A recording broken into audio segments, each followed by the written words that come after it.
বেণীমাধব, বেণীমাধব, তোমার বাড়ি যাব। বেণীমাধব, তুমি কি আর আমার কথা ভাবো?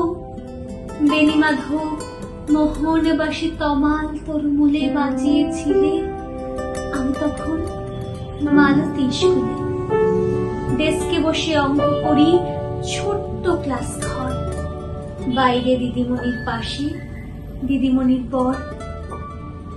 আমি তখন নবম শ্রেণী, আমি তখন শাড়ি।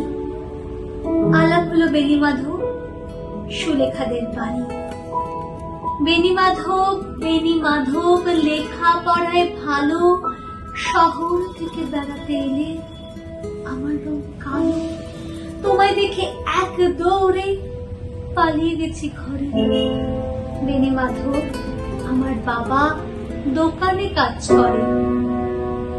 গুঞ্জে ওলে গুঞ্জে তবু উঠেছে মঞ্জুরি, সন্ধেবেলা পড়তে বসে অঙ্কে ভুল করি। আমি তখন নবম শ্রেণী, আমি তখন 16। ব্রিজের ধারে বেণীমাধব, লুকিয়ে দেখা হলো। বেণীমাধব, বেণীমাধব, এতদিনের পরে সত্যি বলো, সেসব কথা এখনো মনে পড়ে? সেসব কথা বলেছ তুমি তোমার প্রেমিকাকে?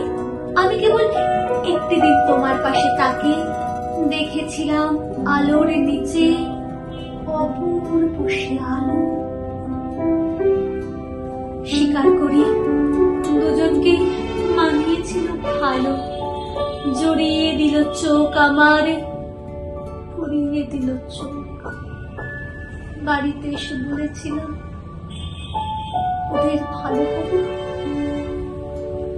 রাতে এখন ঘুমোতে চাই একতলার ঘরে, মেঝের উপর বিছানা পাতা, জ্যোৎস্না এসে পড়ে। আমার পরে জীবন ছিল চোরাপথের বাঁকে, মিলিয়ে গেছে। জানি না আজ কার সঙ্গে থাকে। আজ জুটেছে, কাল কি হবে?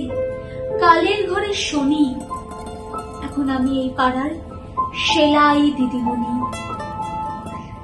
তবু আগুন, বেণীমাধব, আগুনে জ্বলে কই? কেমন হবে আমিও যদি